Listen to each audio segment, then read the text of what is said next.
100కు పైగా దీర్ఘకాలిక సమస్యలకు ఎటువంటి ఆపరేషన్ దుష్ప్రభావాలు లేకుండా హోమియోపతి చికిత్స.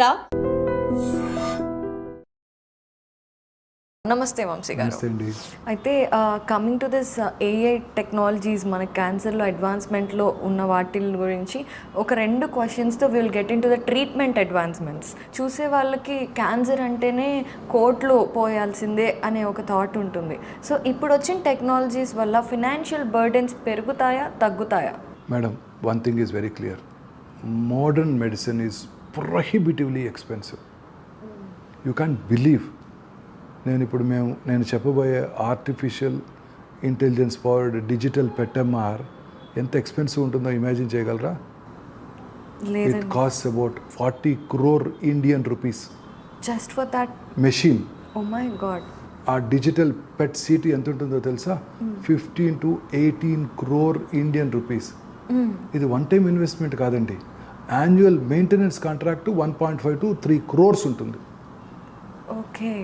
Annual maintenance contract just maintenance 3 కోట్లు సంవత్సరానికి. మెషిన్ కాస్ట్ 40 కోట్లు 20 అబౌట్ $4.5 million. అండ్ ఇంకా అన్యాయం ఏంటో తెలుసా అండి? ఈ $4.5 million మీరు కొంటే 30.5% ట్యాక్స్ కట్టాలి గవర్నమెంట్కి. లైఫ్ సేవింగ్ ఎక్విప్మెంట్కి 30.5% ట్యాక్స్ కట్టాలి. లాస్ట్ ఇయరే అంతకుముందు వరకు 27 ఉండేది, మళ్ళీ ఒక 4% పెంచారు. ఎందుకు పెంచారు అని అడిగితే ఆయుష్మాన్ భారత్కి ఫండ్ చేయడం కోసం అంట. ఆయుష్మాన్ ఇలా ట్యాక్స్ చేస్తే 4,000 crores వస్తాయంట వాళ్ళకి. ఆ 4,000 crores ఆయుష్మాన్ భారత్కి యూటిలైజ్ చేస్తారంట. నేను అడిగాను క్వశ్చన్. ఫైనాన్స్ మినిస్టరు హైదరాబాద్ వచ్చారు బడ్జెట్ తర్వాత. They invited some people. I was also fortunately one. I ask this question. But Ayushman Bharat last year budget 8,000 crores. అందులో 4,000 crores వాజ్ అన్యూటిలైజ్డ్. ఇంకా మీరు 4,000 crores తీసుకెళ్ళి ఏం చేస్తారు? మా మీద ఇంత బర్డెన్ పెట్టారని అడిగాను. No this is only to support make in India. This thing make in India వాటికి సబ్సిడీలు ఇవ్వాలి, ఇంపోర్ట్ చేసుకుంటే వర్తిస్తున్నాయి. బట్ ఇండియాలో ఈ మెషిన్స్ ఏమి తయారవ్వవు కదా, అన్నీ ఇంపోర్ట్ చేసుకోవాల్సిందే కదా. 30.5% ట్యాక్స్ కట్టాలి. అంటే మీరు 10 కోట్ల ఎక్విప్మెంట్ కొంటే 3 crores ట్యాక్సే కట్టేసేయాలి. ఆ తర్వాత యాన్యువల్ మెయింటెనెన్స్ కాంట్రాక్ట్ స్టార్ట్ అవుతుంది. అది 3-4 కోట్లు ఉంటుంది. Very expensive. సైబర్ నైఫ్ నేను నెక్స్ట్ టైం చెప్తాను ట్రీట్మెంట్లో. That itself costed as those days 25 crores 10 years back. Annual maintenance contracts 2.4 crores. ఈ ఈథోస్ అనే మెషిన్ నెక్స్ట్ మీకు ఎక్స్ప్లెయిన్ చేద్దాం అనుకుంటున్నాను. ఈ ట్రీట్మెంట్లో మీరు అడిగారు అడ్వాన్సెస్. ఆ machine costed as $4 million. So అన్ని 40 కోట్లు 50 వీటన్నిటికీ మనము బ్యాంక్ లోన్ తెచ్చుకోవాలి, వాటికి ఇంట్రెస్ట్ పే చేయాలి, తర్వాత యాన్యువల్ మెయింటెనెన్స్ కాంట్రాక్ట్ కట్టాలి. మళ్ళీ మనము hospital is a commercial institution and you have to pay electricity as commercial tariff, you have to pay everything and commercial tariff.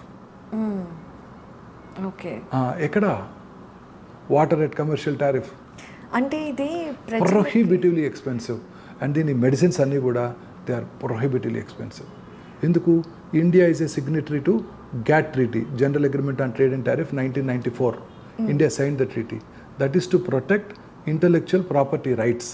అంటే వాళ్ళు కష్టపడి బిలియన్స్ ఆఫ్ డాలర్స్ కష్టపడి ఆ మెడిసిన్ తయారు చేశారు, మనం కాపీ కొట్టి చేసేస్తే కరెక్ట్. సో ఇంపెటస్ ఏముంటుంది మరి రీసెర్చ్కి? So India sign that treaty way back in 1994. So అన్ని medicines imported. So at they are prohibitively expensive. All these mabs and mips are prohibitively expensive beyond the reach of a rich man, not common man. So ప్రజల్లో ఒక అపోహ ఇది. Costly టెస్టులు చేస్తారు, test చేస్తేనే పట్టుకుంటాం, test చేయకపోతే ఎట పట్టుకుంటాం? ఏ స్టేజ్లో ఉందో ఎలా తెలుస్తుంది? అండ్ చాలాసార్లు క్యాన్సర్ ట్రీట్మెంట్లో ట్రీట్మెంట్ ఎంత ఇంపార్టెంట్, ఫాలోఅప్ అంతే ఇంపార్టెంట్. ఫాలోఅప్లో జబ్బు ఏమైనా తిరిగి వచ్చిందో తెలుసుకోవాలి, అవేమి చేతికి తగాలో కంటికి కనబడవు, స్కాన్ చేసుకోవాలి, ఎక్స్పెన్సివ్. ఫాలోఅప్ ఉంటేనే ఇంత ఎక్స్పెన్సివ్, పేషెంట్స్ కాంట్ ఎఫర్డ్. చాలా మంది అక్కడే టెస్ట్ చేయలేదనుకోండి, ఒక పువర్ పేషెంట్ టెస్ట్ చేయలేదనుకోండి, సన్నగా హెడేక్ వస్తుంది డాక్టర్ గారు అన్నారు ఒక బ్రెస్ట్ క్యాన్సర్ పేషెంట్. హెడేకే కదా, చాలా పువర్ పేషెంటు, బట్టలు కూడా సరిగా వేసుకొని లేదు, అటెండర్స్కి సరిగా బట్టలు కూడా లేవు. సరేమో అబ్జర్వ్ చేద్దాం అని మెడిసిన్స్ రాసి పంపించాను. మళ్ళీ 15 రోజులకి మళ్ళీ హెడేక్తో నా దగ్గరికి వచ్చింది. హెడేక్తో వస్తే రెండోసారి వచ్చింది, పువర్ పేషెంట్ అంత దూరం నుంచి మస్ట్ బి రియలీ సఫరింగ్ అని ఎంఆర్ఐ స్కాన్ చేశాను, మెటాస్టసిస్ ఉన్నాయి. అయ్యో. అంతే. ఒక 10 మంది అటెండర్లు నెక్స్ట్ డే వచ్చేసారు. 15 రోజుల క్రితమే నేను తలనొప్పి ఉందని చెప్పాను, మీరు పట్టించుకోలేదు. ఆ రోజే స్కాన్ చేస్తుంటే మా పరిస్థితి ఇంకా బాగుండేది అంటారు. ఏం బాగోదు, 15 రోజుల ముందు పట్టుకున్నా తర్వాత పట్టుకున్నా ఒకటే, పెద్దగా ప్రోగ్నోసిస్ బాగోదు. బ్రెస్ట్ క్యాన్సర్ బ్రెయిన్కి పాకిందంటే, కానీ వాళ్ళు అలా అర్థం చేసుకోరు కదా. 15 రోజుల క్రితం నేను చెప్పాను తలనొప్పిగా ఉందని. ఐ టోల్డ్ యూ ట్వైస్, 2 సార్లు చెప్పాను మీకు, మీరు పట్టించుకోలేదు. ఎంతసేపు నెంబర్ ఆఫ్ పేషెంట్స్ చూడటం తప్ప మీకు ఒక పేషెంట్ మీద కాన్సన్ట్రేట్ చేయడం మీరు అని తిట్టి మరీ వెళ్ళిపోయారు నన్ను. అయ్యో, మీ ఇంటెన్షన్ వేరే. సో భయంగా ఉంటుంది మాకు కూడా. నిన్న కూడా జరిగింది నాకు. ఒక పేషెంటు కార్సినోమా స్టమక్, 3 థర్డ్ స్టేజ్కి వచ్చేసారు. తెలిసిన పేషెంట్. ఏంటా ఇంత లేట్గా ఎందుకు వచ్చావు అని అడిగాను. చిన్న వయసు అతను, నాకన్నా చాలా చిన్న వయసు. అంటే చాలా కోపం అయిపోయాడు ఆయన. నేను లేటుగా రావటం ఏంటి, నేను గ్యాస్ట్రోఎంట్రాలజిస్ట్కి 2 నెలల నుంచి వెళ్తున్నాను అని ఫైర్డ్. అలానే సారీ కూర్చో అని చెప్పి కూర్చోబెట్టి ఎవరా గ్యాస్ట్రోఎంట్రాలజిస్ట్ అని చూశాను. చూసి అతను నా క్లోజ్ ఫ్రెండే. అతను కూడా, అతనికి ఫోన్ చేశాను రాత్రి ఈవినింగ్. ఏంటి బ్రదర్ ఇలా కాల్ చేసి ఇలా పేషెంట్ నేను తిడుతున్నాడు అని అంటే, తిట్టాడా, పర్లేదులే అన్నాడు. అదేంటన్నా, నేను ఓపీ క్లినిక్ రాగానే నా క్లినిక్లో 20 మంది కూర్చొని ఉంటారు. ప్రతివాడికి ఒకటే కంప్లైంట్, గ్యాస్ సార్ అంటాడు. వచ్చిన ప్రతివాడికి నేను గ్యాస్ట్రోస్కోప్ వేస్తే వాడే బయటకు వెళ్ళి ఈ డాక్టర్ ఫక్త్ కమర్షియల్ 3,000 రూపాయల స్కోప్, ప్రతి కడుపులో గ్యాస్ ఉంటే గ్యాస్ మందులు ఇవ్వచ్చు కదా, నాకు 3,000 రూపాయలు పెట్టి ఎండోస్కోప్ చేశాడని నన్ను కమర్షియల్ అని తిడతారు. సో నేను చేయను, మెడిసిన్స్ ఇస్తాను.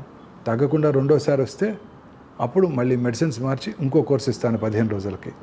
మళ్ళీ 3వ సారి వస్తే అప్పుడు వేస్తాను స్కోప్. కానీ అప్పటికి లేట్ అయిపోవచ్చు, అయిపోయింది కదా. సో మరి ఏంటి కారణం ఏంటి? ఇది పేషెంట్స్ అందరికీ, పేషెంట్స్కి డాక్టర్స్కి మధ్య ట్రస్ట్ పోయింది. డాక్టర్ టెస్ట్ అనగానే ఈ డాక్టర్ కమర్షియల్, అందులో డయాగ్నోస్టిక్ సెంటర్ నుంచి ఇంకొక ఇంత పర్సెంటేజ్ అందుతుంది. ఇలా ఆలోచిస్తున్నారు పేషెంట్స్ కూడా. చాలాసార్లు చూశాను, ఈ చాలా ఎపిసోడ్స్ చూశాను నేను ఇలా. నా దగ్గరికి ఒకసారి ఒక సిఎంఈ కోసం వెళ్తే ఒక వైట్ షర్ట్ వేసుకొని ఒక డాక్టర్ గారు నా దగ్గరికి వచ్చారు. సిఎంఈ ముందు ఒక ఊర్లో. అప్పుడు అక్కడ నా కొలీగ్స్ కొంతమంది ఉన్నారు, ఫ్రెండ్స్, స్కూల్ ఫ్రెండ్స్. వాళ్ళు నన్ను అడిగారు, అదేంటి ఆ డాక్టర్ గారు నీ దగ్గరికి ఎందుకు వచ్చారు? ఆయన పెద్ద డాక్టర్ కదా, మన ఊర్లో మంచి ఎథిక్స్ ఉన్న డాక్టర్ గారు, ఎవరికి ఏం పరీక్షలు చేయడు ఆయన, ఊరికే టెస్టులు రాయడు, చాలా బాగా చూస్తాడు, అందరికీ తక్కువ ఖర్చులో వైద్యం చేస్తాడు. అలాంటి డాక్టర్ నీ దగ్గరికి వచ్చాయంటే నువ్వేంటన్నాడు వాడంటే. నేను వాడి క్లాస్మేట్. లేదు, నేను స్పెషలిస్ట్ని కదా, నా లెక్చర్ వినడానికి వచ్చారు వాళ్ళు. ఆ డాక్టర్ గారు సీనియర్ డాక్టరే, నా లెక్చర్ వినడానికి వచ్చారు. What is new in oncology తెలుసుకోవడానికి వచ్చారు. వాళ్ళు జనరల్ ఫిజిషియన్స్ కదా, వాళ్ళకి ఇవి తెలుసుకోవడం కోసం వచ్చారు అన్నాను. అదే సంవత్సరంలో ఆ ఊరు నుంచే ఆ డాక్టర్ గారు మిస్ అయిన 2 కేసులు చూశాను నేను. ఓకే.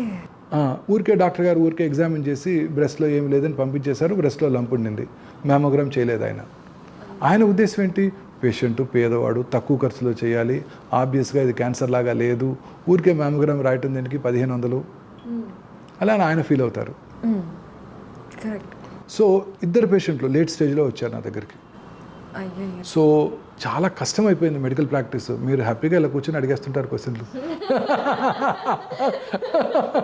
కారణం ఏంటంటేనండి, టెస్ట్ రాస్తే ఒక బాధ, టెస్ట్ రాయకపోతే ఒక బాధ, పెట్టెమ్మార్ గురించి చెప్తే ఒక బాధ, చెప్పకపోతే ఒక బాధ. చెప్పానా అంత కాస్ట్లీ టెస్టా డాక్టర్ గారు? అవును. అంటే డాక్టర్ మోహన్ గారు, అంటే I don't want to sound rude or something, మీరు అన్నది కరెక్టే. ఇప్పుడు క్యాన్సర్ లాంటి వ్యాధి వచ్చినప్పుడు మీరు అన్నట్టుగా ఎంతో కాస్ట్లీ టెక్నాలజీ వాడితేనే మనం ఈజీగా అది ఫైండ్ అవుట్ చేయగలుగుతాం. కాబట్టి కొన్ని వ్యాధులకి ఖర్చులు అవుతాయి. కానీ ఇప్పుడు ఒక రకంగా ఎక్కువ చిన్న వ్యాధులకు కూడా ఎక్కువ డబ్బులు. చిన్న వ్యాధులు అంటే ఏమి లేవు మేడం. ఫారింజైటిస్ వస్తే కరోనా టెస్ట్ చేయించుకోవాలా, ఫీవర్ వస్తుంది హాస్పిటల్లో పేషెంట్కే, పోస్ట్ ఆప్ పేషెంట్ ఫీవర్ వస్తుంది. ఫీవర్ రాగానే బ్లడ్ కల్చర్, యూరిన్ కల్చర్ పంపలేదనుకోండి, మామూలు వైద్యం చేసామనుకోండి, మామూలు ఫీవర్ అనుకోండి, 3-4 రోజుల తర్వాత తగ్గలేదనుకోండి, పేషెంట్ అరుస్తుంటాడు. 4 రోజులు అయింది తగ్గలేదు, ముందు ఇంకో అటెండర్ వస్తాడు, అప్పుడు ఎడ్యుకేటెడ్ అటెండర్, మొన్నే బ్లడ్ కల్చర్ ఎందుకు పంపలేదు? So it's very difficult to practice madam. ఎప్పుడు వదిలేద్దామా ఈ ప్రాక్టీస్ అనిపిస్తుంది, ఎంత కష్టపడి చదివి. ఎంబీబీఎస్, ఎంఎస్, ఎంసీహెచ్, ఎఫ్ఆర్సీఎస్ అన్నీ చేసి ఇంత ఎక్స్పీరియన్స్ సంపాదించి ఇంకెప్పుడు దీన్ని వదిలేద్దామా పేషెంట్స్తో చాలా డిఫికల్ట్ అయిపోయింది practice. Is it's beyond our Beyond our- yeah. ప్రజల్లో ఒక ట్రస్ట్ పోయింది డాక్టర్ మీద. ఈ డాక్టర్ నా కోసమే పనిచేస్తున్నాడు అన్న నమ్మకం లేదు పేషెంట్స్కి, సో ఎంత కష్టపడినప్పటికీ కూడా. దీనికి as a very experienced doctor you have seen from so many decades కాబట్టి గవర్నమెంట్ అండ్ హాస్పిటల్స్ అండ్ ఆర్ఎల్స్ ఏదైనా ఆర్గనైజేషన్స్ కలిసి పనిచేస్తే సొల్యూషన్ దొరికే ఛాన్సెస్ ఉన్నాయా? వాట్ ఎలా దొరుకుతుంది మేడం? ఒక హాస్పిటల్, మన మెటర్నిటీ హాస్పిటల్, దాన్ని ఏమంటారు అక్కడ, అక్కడ ఓల్డ్ సిటీలో ఉంటుంది చూడండి హాస్పిటల్, మేడం రోజుకి 20 డెలివరీలు చేస్తారు, నైట్ 20 సిజేరియన్స్ చేస్తారు. Is it humanly possible? 15 డెలివరీలు చేస్తారు. ఓపీలో కూర్చొని మన గవర్నమెంట్ డాక్టర్లు 40-50 మందిని చూస్తారు, మిస్ అయిపోతారు. It's not possible. మరి కోర్టులోనేమో ఒక్క కేసే ఎన్నిసార్లు కావాలంటే అన్నిసార్లు వాయిదాలు వేస్తుంటారు ఆనరబుల్ జడ్జెస్. డాక్టర్లకు మాత్రం వాయిదా వేయటానికే లేదు. అప్పటికప్పుడు స్ప్లిట్ సెకండ్ నిర్ణయం తీసుకోవాలి, సర్జరీ చేయాలా లేదా, రాత్రి 12ంటికి. అప్పుడు నిద్రలో అప్పటికే 10 కేసులు చేసి ఉండొచ్చు. ఎంతో కష్టమైన నిర్ణయం అయినా కానీ ప్రతిసారి డాక్టర్నే బ్లేమ్ చేస్తారు. ఒకటే కేసుని హైకోర్టులోనేమో సల్మాన్ ఖాన్ దోషి అని నిర్ధారిస్తారు, సుప్రీంకోర్టులో దోషి కాదు అని నిర్ధారిస్తారు. నెలల తరబడి ఆర్గ్యుమెంట్స్ విని మేము మాత్రం ఒక్క నిమిషంలో చెప్పాలి డిసిషన్. అది అపెండిసైటిసా కాదా, అది పర్ఫరేషనా కాదా, ఇలా చాలా కష్టంగా ఉంటుందండి. It is not humanly possible. ప్రజల్లో ఒక ఇది రావాలి, చేంజ్ రావాలి. ఎస్, డాక్టర్లు అంతా కూడాను ఎవరో 0.1% of the doctors may be little commercial, not all. ఎంతో ఇప్పుడు పేషెంట్ రిపోర్ట్, మేము పేషెంట్ చూసినప్పుడు వాడికి క్యాన్సర్ అయితే పెట్ స్కాన్ పేషెంట్ తిరిగి వస్తాడు, ఫాలోఅప్కి వచ్చినప్పుడు అది క్యాన్సర్ కాకూడదు. రిపోర్ట్ చూసే ముందు పేషెంట్కి ఎంత టెన్షన్ ఉంటుందో నాకు అంతే టెన్షన్ ఉంటుంది. నేను సర్జరీ చేశాను కదా, నేనే రేడియేషన్ కీమోథెరపీ ఇప్పించాను కదా, వీడికి తిరిగి రాకూడదు. ఆ రిపోర్ట్స్ తీసుకొని ఫాలోఅప్ వాళ్ళు చాలా టెన్షన్తో వస్తారు ఆ రిపోర్ట్ పట్టుకొని. నాకు కూడా అంతే టెన్షన్ ఉంటుంది ఓపెన్ చేసేటప్పుడు. అమ్మయ్య నెగిటివ్ ఫర్ మెటాస్టైసిస్ అనగానే నేను వాళ్ళకన్నా ఎక్కువ రిలీఫ్ ఫీల్ అవుతాను. We are all human beings after all. Especially cancer patients మాతో ఐడెంటిఫై అయిపోతారు. మిగతా అపెండిసైటిస్ సర్జరీ అంటే ఒకసారి చేసుకున్నాక మళ్ళీ ఆ సర్జన్ మొహం చూడరాళ్ళు. మాకు అలా కాదు, సర్జరీ చేయించుకుంటారు, తర్వాత కీమోలు చేయించుకుంటారు, రేడియేషన్ చేయించుకుంటారు, ఆ తర్వాత రెగ్యులర్గా చెకప్ వస్తుంటారు. 20 ఏళ్ళ క్రితం నేను చేసిన వాళ్ళు చూస్తే నేను ఫస్ట్ వెళ్ళి హగ్ చేసుకుంటాను ఆ పేషెంట్ని. అమ్మయ్య 20 years బ్యాక్ నేను ఆపరేషన్ చేశారు, మీరు బతికే ఉన్నారు. నాకు ఆ రోజు అంతా ఎలైటెడ్గా గడుపుతాను. ఓకే, ఒక పెద్ద ఇది సక్సెస్. 20 ఏళ్ళ క్రితం నేను ఆపరేషన్ చేశాను. నేను 94లో అపోలోలో ఉండగా ఆపరేషన్ చేసిన పేషెంట్ మొన్న చెకప్కి వచ్చింది నా దగ్గరికి. ఓకే, ఐ వాజ్ రియలీ ఆ రోజంతా నేను చాలా హ్యాపీ మూడ్లో ఉన్నాను. It's kind of refreshment. చాలా హ్యాపీ. అబ్బా, క్యాన్సర్కి నేను ఆ రోజు ఆపరేషన్ చేశాను. 28 years తర్వాత నా దగ్గరికి వచ్చి ఫాలోఅప్ చేసుకొని మళ్ళీ క్యాన్సర్ లేదని నిర్ధారించుకొని హ్యాపీగా వెళ్ళిపోతే it's a great achievement for me. So sweet actually. అంటే మీరు ఆమెను గుర్తుపెట్టుకోవడం కూడా, వాళ్ళు మనం గుర్తుపెట్టుకుంటారు, మేము వాళ్ళు గుర్తుపెట్టుకుంటాం, వాళ్ళు మమ్మల్ని గుర్తుపెట్టుకుంటారు. అలానే సో ట్రస్ట్ అనేది కొంచెం ఇంకా బిల్డ్ అవ్వాల్సిన బ్రిడ్జెస్ ప్రజల్లో అవగాహన రావాలి. Doctor is not a God. మనం టెస్టులు చేస్తాము, నిర్ణయిస్తాము. Human body is very complex. ఎందుకు వచ్చింది డాక్టర్ గారు నాకు ఈ క్యాన్సర్ అంటాడు. నేను ఇంతవరకు అసలు ఒక్కరోజు సిగరెట్ తాగలేదు, బీడి తాగలేదు, పొల్యూషన్లో లేదు. నేను విలేజ్లో వ్యవసాయం చేసుకున్నాను. మా పంట పొలాల్లో ఎరువులు కానీ క్రిమి సంహారక మందులు కానీ వేయలేదు. ఆర్గానిక్ ఫుడ్స్ తిన్నాను, మా గేదె పాలు తీసుకొని తాగాను, నాకెందుకు వచ్చింది అంటాడు. అది human body is very complex.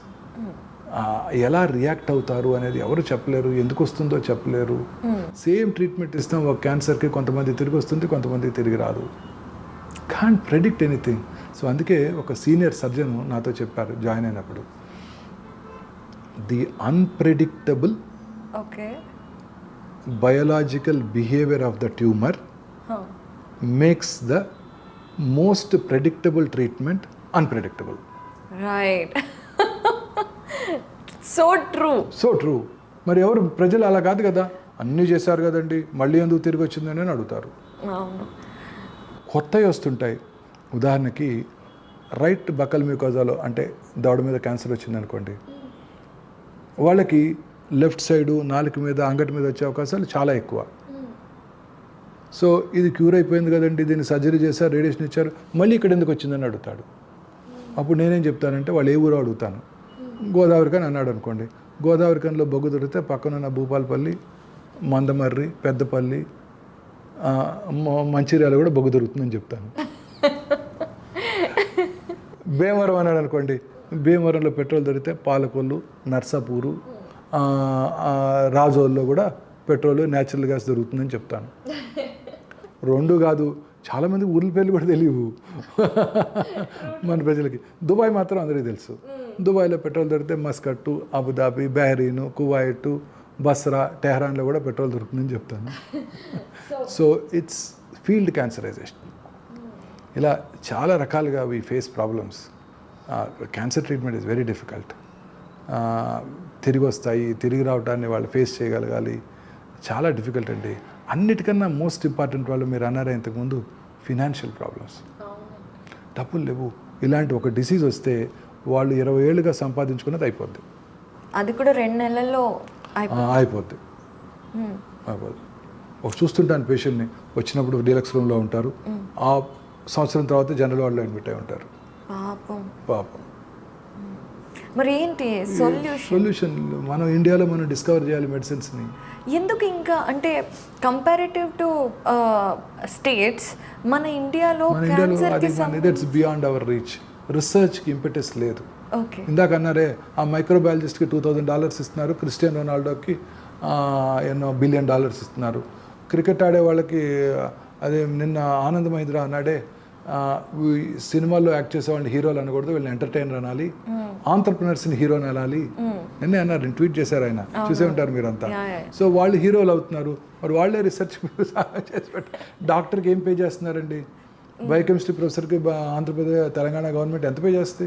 80,000 70,000 ఇస్తారు, ₹1,00,000 ఇస్తారు. ఏం రీసెర్చ్ చేస్తారు వాళ్ళు? ఏం చేయలేరు. ఇంటి అద్దె కడతానికే అయిపోద్ది హైదరాబాద్లో. కరెక్ట్. పిల్లల చదువు ఎక్కడ.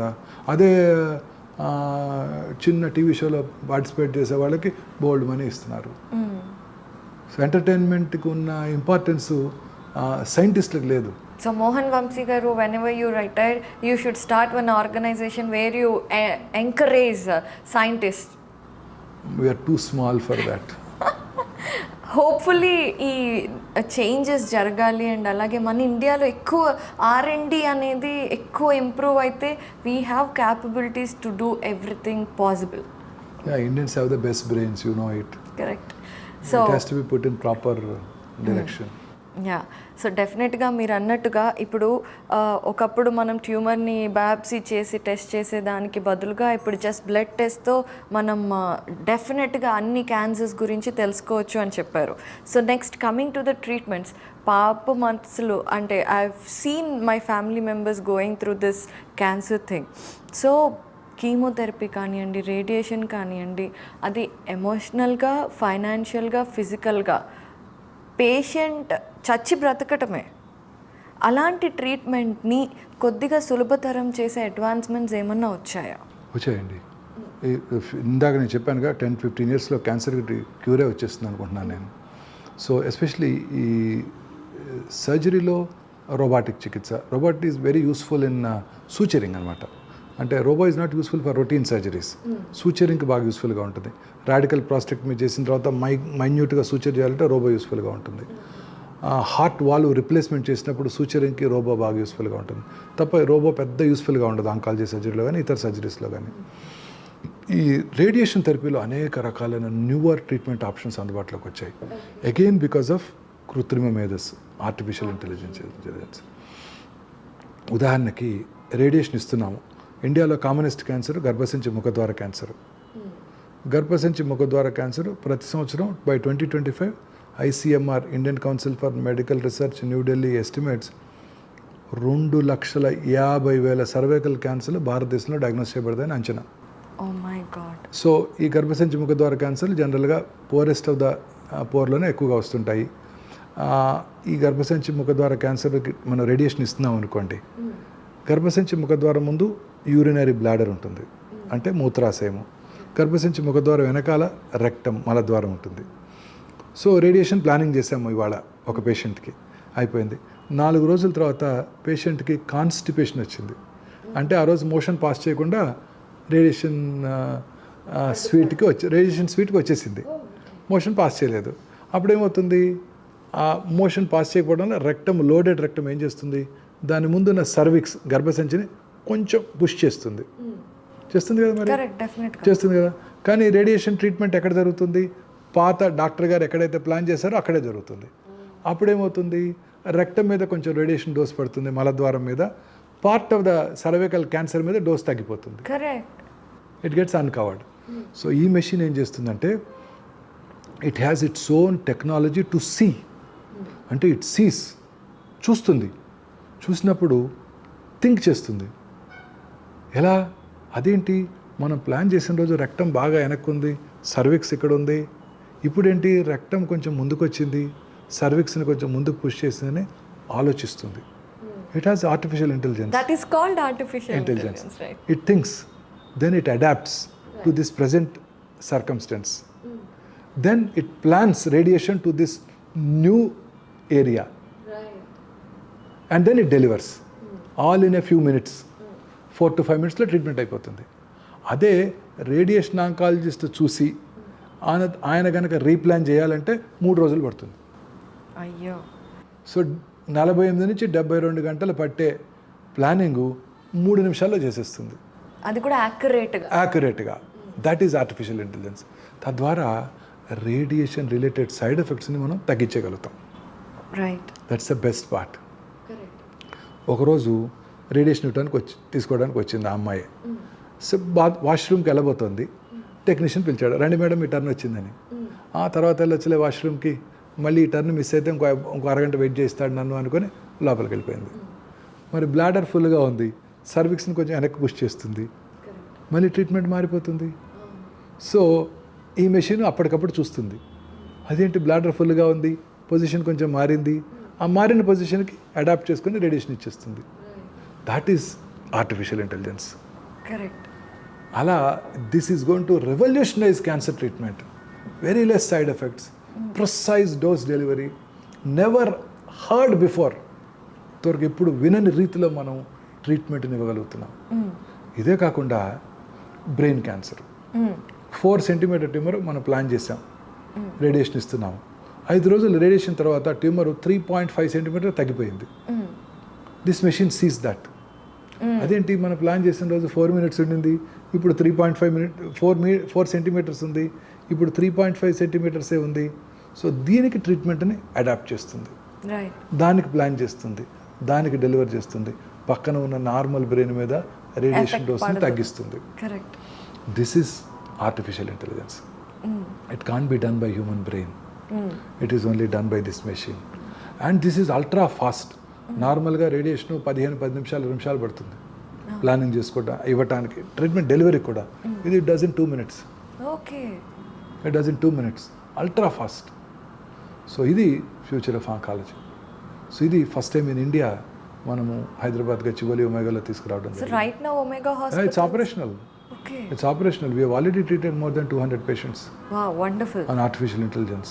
సో ఆర్టిఫిషియల్ ఇంటెలిజెన్స్ అనేది రిజల్ట్ ఓరియంటెడ్గా ఉంటుంది అండ్ యాక్యురసీ మీద డిపెండ్ అయి ఉంటుంది కాబట్టి పక్కన ఉన్న నార్మల్ కణజాల మీద సైడ్ ఎఫెక్ట్ తగ్గిస్తుంది. Yeah. So how wonderful are the results మీరు చూసింది? It takes time for us to, but this is time tested technology. We're not trying out something new. ఇది FDA approved technology. Indian AERB Atomic Energy Regulatory Board approved technology ఇది. So it has already been time tested. యూరోప్లోను యుఎస్లోను ఒక more than 30 installations ఉన్నాయి already. ఇండియాలో మనం first time తీసుకొచ్చాము ఇక్కడికి. Okay. As I said, it's prohibitively expensive. $4 million. Correct. On top of it, 30.5% customs.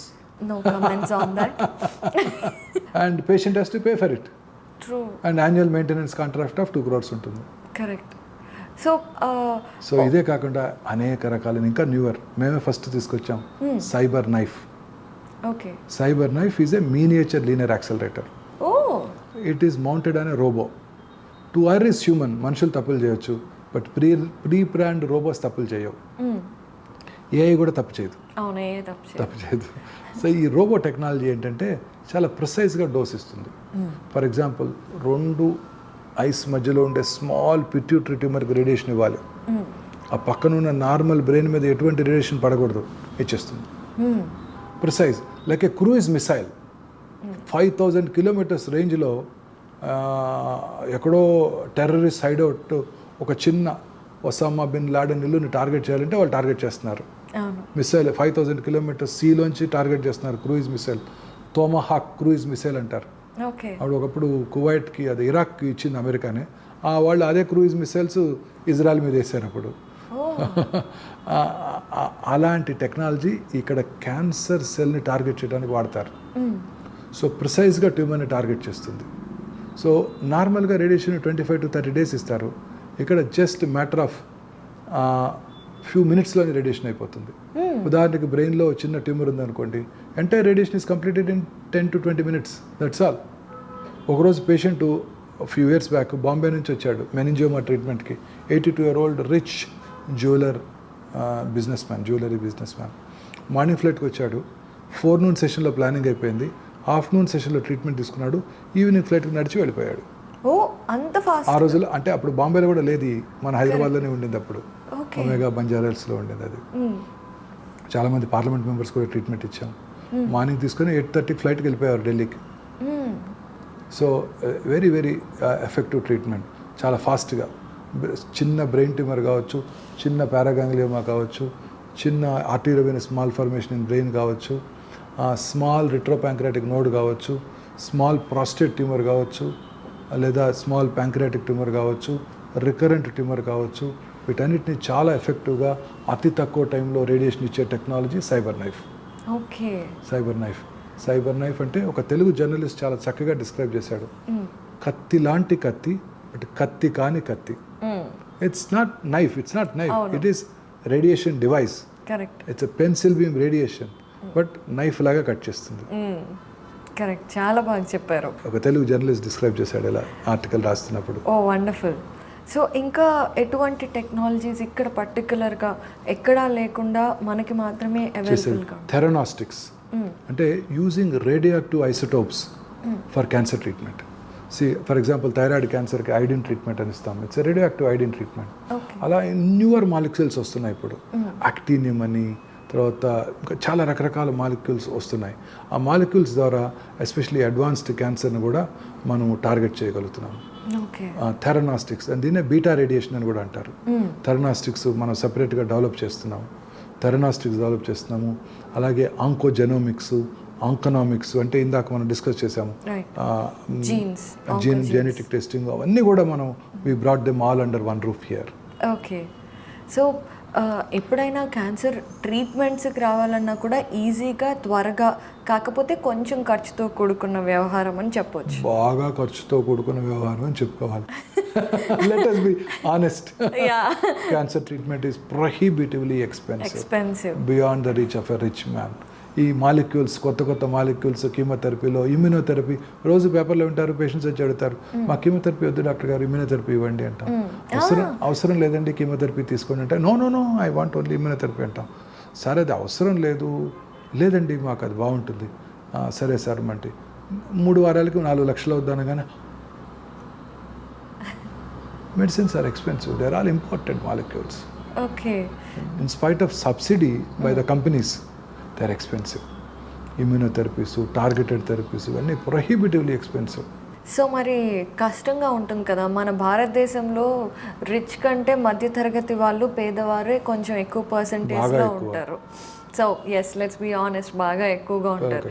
మరి ఇంతకుముందు క్యాన్సర్ వస్తే ట్రీట్మెంట్ లేదు, అయ్యో బ్యాడ్ లక్ అని బాధపడేవాళ్ళు.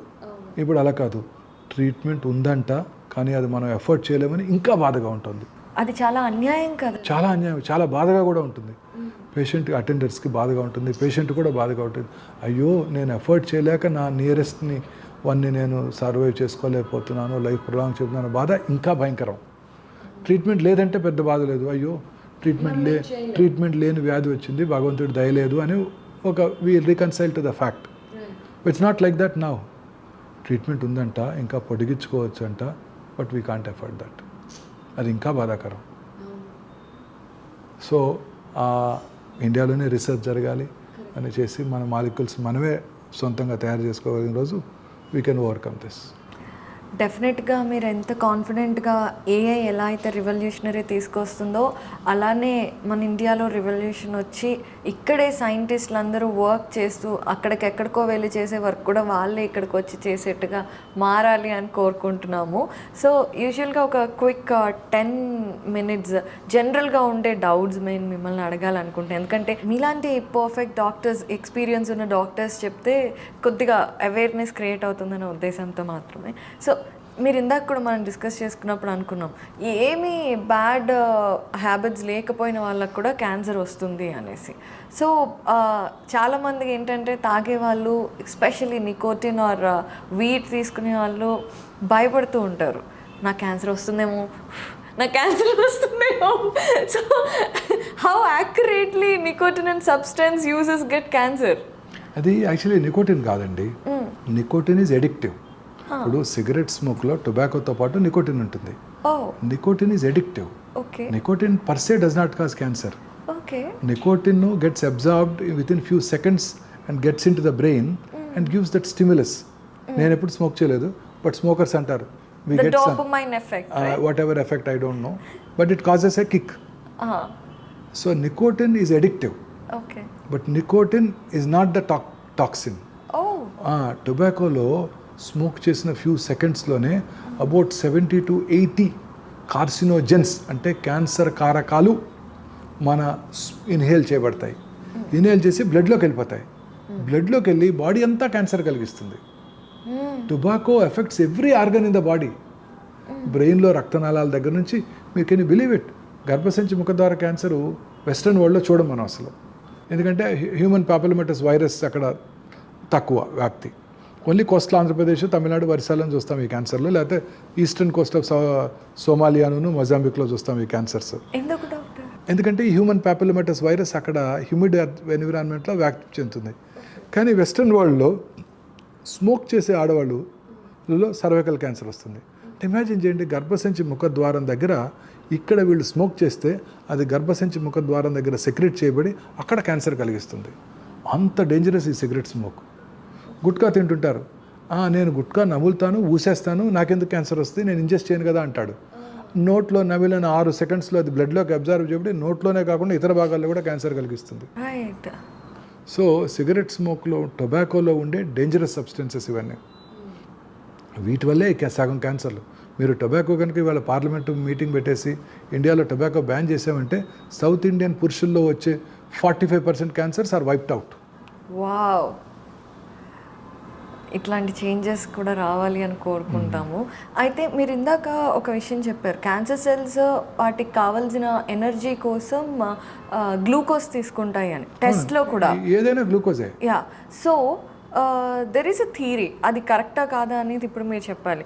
మనం షుగర్లో గ్లూకోజ్ ఎక్కువగా ఉంటుంది. సో ఎవరైతే క్యాన్సర్ ప్రివెన్షన్ కోసం చూస్తున్నారో, లేదంటే క్యాన్సర్ ఉన్న వాళ్ళకైతే కంపల్సరీ ఎటువంటి గ్లూకోజ్ బయట నుండి వెళ్లకుండా ప్రివెంట్ చేయడం, లైక్ షుగర్ మానేసి, తీపి పదార్థాలు మానేసి, హనీ, ఆల్ ఆఫ్ ఇట్, అవి కంట్రోల్ చేయడంతో మనం అది పాపులర్ మిస్కన్సెప్షన్, అపోహ. ఇది అపోహ మాత్రమే. సి, క్యాన్సర్ సెల్ కాదండి, మన బాడీలో ఏ సెల్కైనా మీరు ఏమి తిన్నా అది గ్లూకోజ్ రూపంలోనే ఆ సెల్కి అందుతుంది. That's a body manufactures energy.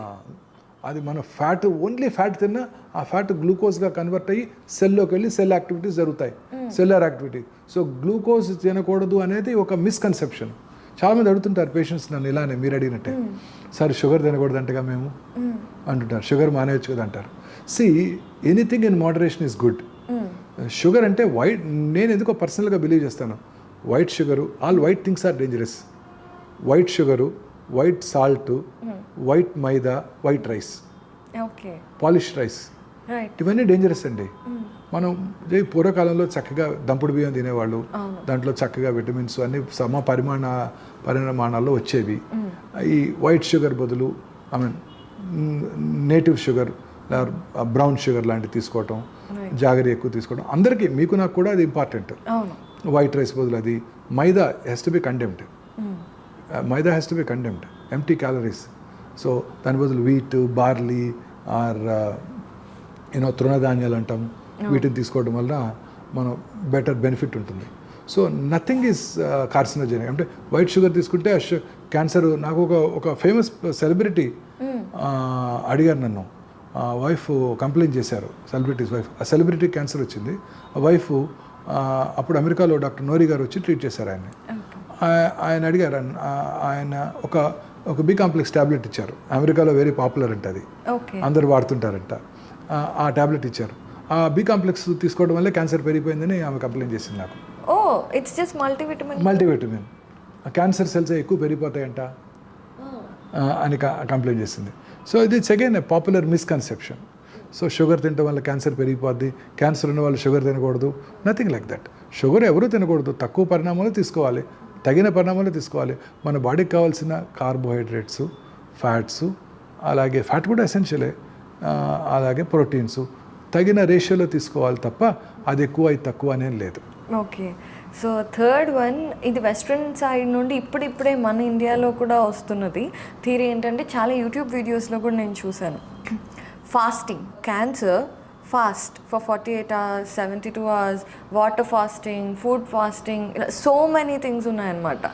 So నిజంగా ఇలా ఫాస్టింగ్ చేయడం ద్వారా ఏదన్నా తగ్గే అవకాశాలు? ఏమీ తగ్గదండి. ఫాస్టింగ్ చేయడం వల్ల నష్టం తప్ప లాభం ఏం లేదు. మనం సమపాలలో రోజు టైంకి ఫుడ్ తీసుకోవడం చాలా important, very essential, especially cancer patients. వాళ్ళకి అసలే టేస్ట్ ఉండదు, ఆకలి ఉండదు, కీమోథెరపీ తీసుకొని ఉంటారు, క్యాన్సర్ వచ్చిందన్న డిప్రెషన్ ఉంటుంది, ఫస్ట్ అసలు తినబుద్ధి కాదు. వాళ్ళు ఫాస్ట్ చేయటం ఏంటండి? న్యూట్రిషన్ లేకపోతే వాళ్ళు ట్రీట్మెంట్ ఎలా తట్టుకుంటారు? It's absolute trash. సో వాళ్ళు చక్కటి న్యూట్రిటివ్ ఫుడ్ తీసుకోవాలి. చక్కటి న్యూట్రిటివ్ ఫుడ్స్, ఫ్రూట్స్, వెజిటబుల్స్, అన్నీ good proteins, skinless chicken, egg white, milk, best proteins. అలాగే అన్ని సమపాళ్ళలో చక్కటి డైట్ తీసుకోవాలి తప్ప ఫాస్టింగ్ చేయడం వల్ల క్యాన్సర్ సెల్స్ చచ్చిపోతాయి, క్యాన్సర్ తగ్గుతుంది అనుకునేది that's not correct. Okay. So last 2 questions ఏంటి అంటే, ఒకటైతే ఇప్పుడు మన ఇండియన్ ఉమెన్కి ఎక్కువగా బ్రెస్ట్ క్యాన్సర్ అనేది చాలా పెరిగిపోయింది. అండ్ అలాగే ఓవరీస్ క్యాన్సర్ అనేది కూడా, ఎవరికైతే పీసీఓడి, పీసీఓఎస్ లాంటి వాటితో బాధపడుతూ ఉంటారో they are prone to this cancers అని అనుకుంటూ ఉంటారు. స్లోగా బ్రెస్ట్ క్యాన్సర్ ఇన్సిడెన్స్ పెరుగుతుంది, but not as much as గర్భసంచి ముఖ ద్వారా క్యాన్సర్. అది ఎక్కువ ఉంది. ఇంకా మనకి ప్రతి సంవత్సరం 1 lakh new breast cancer patients diagnose చేస్తున్నట్టయితే 2.5 lakh సర్వైకల్ క్యాన్సర్స్ డయాగ్నోస్ చేయబడుతున్నాయి. So that's breast cancer increase అవుతుంది. సో బ్రెస్ట్ క్యాన్సర్ ఇంక్రీజ్ అవడానికి గల కారణం ఏంటంటే లైఫ్ స్టైల్. మన అర్బన్ ఏరియాలో వాళ్ళ న్యూట్రిషన్ వల్ల అర్లీ మెనార్ష్ వచ్చేస్తుంది, తొందరగా వాళ్ళు మెనార్ష్ వచ్చేస్తుంది. తర్వాత వాళ్ళు లేట్గా మ్యారేజ్ చేసుకుంటారు, ఎడ్యుకేషను, కెరియర్ మీద కాన్సన్ట్రేట్ చేస్తూ. మ్యారేజ్ చేసుకున్నాక మళ్ళీ ఫ్యామిలీ ప్లాన్ చేసుకోవడానికి, బేబీని ప్లాన్ చేసుకోవడానికి మళ్ళీ కెరియర్ మీద కాన్సన్ట్రేట్ చేస్తారు. సో 30 ఏళ్ళు దాటిపోతాయి. లేట్గా ఫస్ట్ చైల్డ్ పుడితే వాళ్ళకి బ్రెస్ట్ క్యాన్సర్ వచ్చే అవకాశాలు చాలా ఎక్కువ. 18 year oldకే ఫస్ట్ చైల్డ్ పుట్టేశారనుకోండి, మన రూరల్ ఇండియాలో 12కో 13కో మెనార్ష్ వస్తుంది, 15కో 16కో పెళ్లి చేస్తారు, 18కి ఫస్ట్ చైల్డ్ పుట్టేశారనుకోండి, వాళ్ళకి బ్రెస్ట్ క్యాన్సర్ వచ్చే అవకాశాలు చాలా తక్కువ. There is a lot of hypothesis for it, but it is true, absolute truth. 30 సంవత్సరాల తర్వాత కనుక ఫస్ట్ చైల్డ్ పుట్టినా, పిల్లలు పుట్టకపోయినా వాళ్ళకి బ్రెస్ట్ క్యాన్సర్ వచ్చే అవకాశాలు చాలా ఎక్కువ. When compared to a woman who had their first child at 18 years, 5 times increased risk. Right. లేట్గా ఫస్ట్ చైల్డ్ పుడితే. ఇలా ఇవన్నీ కూడా. అలాగే ఈ బీపీఓస్లో నైట్ టైం పనిచేస్తూ వాళ్ళలో వచ్చే బ్రెస్ట్ క్యాన్సర్ వచ్చే అవకాశాలు చాలా ఎక్కువ. తర్వాత last and most important which I wanted to tell you, which is my personal observation, okay, is cancer తిరిగి రావడానికి బెస్ట్ మన ఇమ్యూనిటీ బాగుండాలి, తిరిగి రాకుండా ఉండటానికి. రైట్.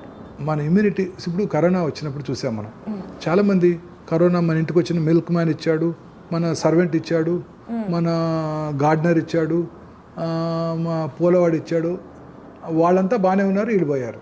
అవును. కారణం ఏమిటి? వాళ్ళలో ఉన్న ఇమ్యూనిటీ వీళ్ళు లేదు. ఓకే. వాడు ఆ రోజు వరకే చూసుకుంటాడు, అతను ఆ రోజు పని దొరికిందా, ఆ రోజు ఫుడ్ దొరికిందా, నిద్రపోయాడా తప్ప నెక్స్ట్ డే గురించి ఎక్కువ ఆలోచించారు వాళ్ళు. సో మానసిక ఆందోళన, ఇది last part I wanted to discuss. Good that you asked.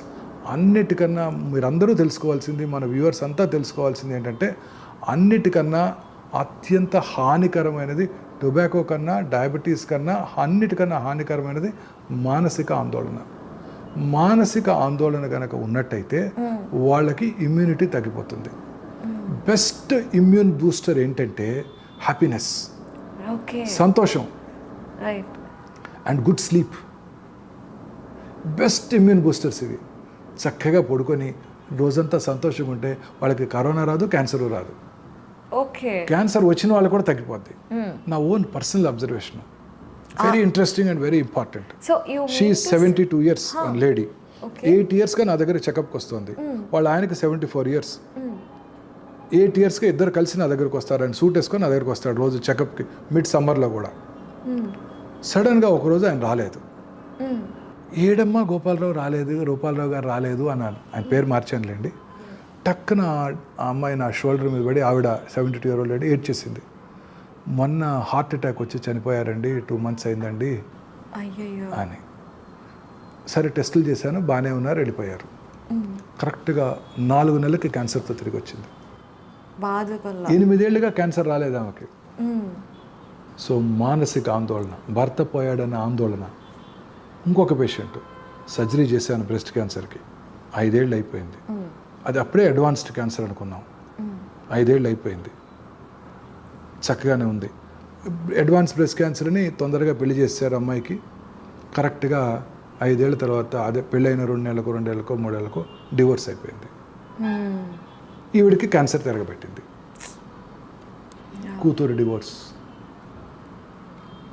ఇలా నేను ఒక ఫుల్ పేజ్ ఆర్టికల్ రాశాను ఒకసారి ఆంధ్రజ్యోతిలో, ఇలా నా ఎక్స్పీరియన్సెస్. ఆ రోజు అక్కినేని, చాలా కాలం క్రితం అక్కినేని నాగేశ్వరరావు గారు నన్ను పిలిచి, ఇంటికి పిలిచి నాకు చెప్పారు ఆ రోజు, ఏమని, ఇది చాలా కరెక్ట్ వంశీ, నేను కూడా నాకు హార్ట్ అటాక్ వచ్చినప్పుడు పోతానని చెప్పారు, నా కారు మీద 2002 అని నెంబర్ ఎంచుకున్నాను నేను, అప్పటి వరకు బతుకుతాను అని. ఆ తర్వాత నేను ఆడాను, పాడాను, యాక్ట్ చేశాను, నా ఎజెక్షన్ ఫ్రాక్షన్ అప్పుడు 34, నువ్వేం చేయలేవన్నారు. మానసిక ధైర్యంతో ఆయన 90 years బతికారు ఆయన. కరెక్ట్. ఎప్పుడు వచ్చింది ఆయనకి హార్ట్ అటాక్? ఎన్టీ రామారావు గారి కన్నా ముందు వచ్చింది. Oh my god. Kurnool bypass ఆ రోజుల్లో హ్యూస్టన్ వెళ్ళి చేయించుకొచ్చారు ఆయన. సో ఆయన చెప్పింది అదే, మానసిక ధైర్యం, ఎప్పుడూ ధైర్యంగా ఉండాలి. So most important immune modulator for all of our viewers is this. సంతోషంగా ఉండండి. సంతోషం సగం బలం, పెద్దల పూర్వీకులు చెప్పారు. తర్వాత ప్రకృతితో పోరాడద్దు. అంటే ఎప్పుడు air condition rooms, synthetic clothes కాకుండా ప్రతిరోజు సన్లైట్కి ఎక్స్పోజ్ అవ్వండి. విటమిన్ డి కాదు, ఇంకెన్ని విటమిన్స్ ఉన్నాయో మనకు తెలియదు అసలు. విటమిన్ జెడ్ కావచ్చు, ఎన్ కావచ్చు, ఎమ్ కావచ్చు, ఓ కావచ్చు, ఏదైనా కావచ్చు. సైంటిస్టులకు తెలియని విటమిన్స్ ఎన్ని ఉన్నాయో సన్లైట్లో. సన్లైట్కి ఎక్స్పోజ్ అవ్వండి. ఆర్గానిక్ ఫుడ్స్ తీసుకోండి. ఈ పిజ్జాలు, హై క్యాలరీ ఉన్న పిజ్జాలు, బర్గర్సు, అవన్నీ refined foods, refined oils, reused oils. అక్కడ మిర్చి బజ్జీ బడ్డీవాడు వేస్తుంటాడు, అదే ఆయిల్ పొద్దు నుంచి సాయంకాలం దాకా. That's the most important risk factor for cancer. Reused oils, microwave ovens, ఇవి ఆ ప్లేట్స్ అంటారు చూడండి, టెఫ్లాన్ కోటెడ్ ప్యాన్స్, అంతా వీఆర్ ఫైటింగ్ విత్ నేచర్. పొద్దున్నే లెగిస్తే plastic tooth brush, synthetic toothpaste, plastic tongue cleaner, plastic mug, plastic bucket, hot water, ఆ తర్వాత synthetic clothes. మన వెదర్కి పంచి కట్టుకుంటే బాగుంటుంది, మనం వేసుకోలేములేండి పనిలో. బట్ గాలి తగిలే కాటన్స్ కాకుండా synthetic suits, air condition rooms. మీరు సిగరెట్ తాగక్కర్లేదు. పంజగుట్ట చౌరస్తాలో 5 నిమిషాలు వెయిట్ చేస్తే 100 సిగరెట్లు తాగిన పొల్యూషన్ వచ్చేస్తుంది మీకు. So regular exercise, lean body mass maintain చేస్తూ, ఫ్రెష్ ఫ్రూట్స్, గ్రీన్స్, వెజిటబుల్స్ ఎక్కువ తింటూ, మీట్, రెడ్ మీట్ అవన్నీ తక్కువగా తీసుకోకుండా ఉంటూ, రెగ్యులర్గా వ్యాయామం చేస్తూ, లీన్ బాడీ మాస్ మెయింటైన్ చేస్తూ, హ్యాపీగా మెడిటేషను లేకపోతే పీస్ఫుల్గా సంతోషంగా గడిపితే క్యాన్సరే కాదు, ఏ జబ్బులు రావు. సార్ యాక్చువల్లీ చాలా చాలా ఇన్ఫర్మేషన్ ఇచ్చారు. అండ్ అలాగే ఎవరైతే క్యాన్సర్ బ్యాటిల్లో ఉన్నారో వాళ్ళందరికీ ట్రీట్మెంట్ అనేది కూడా చాలా ఎక్కువ ఖర్చు అయినా తక్కువ ఫిజికల్ స్ట్రెస్, మెంటల్ స్ట్రెస్తో అడ్వాన్స్మెంట్స్ ఉన్నాయి అనే విషయాన్ని తెలియచేశారు. అండ్ అలాగే ప్రతి ఒక్కరు కూడా ఎవరైతే క్యాన్సర్కి ప్రోన్ అనుకుంటున్నారో వాళ్ళు ఎంతో ఈజీగా ఒక చిన్న బ్లడ్ టెస్ట్ ద్వారా క్యాన్సర్ వస్తుందా, వస్తే ఏ స్టేజ్లో ఉంది, ఏ క్యాన్సర్ ఉంది అన్నీ కనిపెట్టే అడ్వాన్స్మెంట్స్ గురించి మాకు ఈరోజు చాలా చక్కగా వివరించి చెప్పారు. We are really glad and thank you so much for the time you have given sir. And for more videos, Please subscribe to iDream. Please subscribe to iDream. Please subscribe iDream. And please subscribe to iDream. For more videos, subscribe to iDream. please like, share and subscribe to the channel. Congratulations, iDream. Subscribe to iDream. Subscribe to iDream. So subscribe to iDream Media. iDream की iDream team अंदर की huge congratulations. Please subscribe iDream Media. Please subscribe to iDream. Subscribe iDream. Please subscribe to iDream. iDream అంటే నా కళల ఛానల్ను subscribe చేసుకున్నారు, నోరు తిరుగుతలేదు, మీరైతే గంట గుర్తు కొట్టండి. For more such videos, please subscribe to iDream. Subscribe to iDream. Please subscribe to iDream. Please subscribe iDream Media. Please do subscribe to iDream. Please subscribe to iDream Media. For best entertainment and information, please subscribe iDream. And don't forget to subscribe to iDream.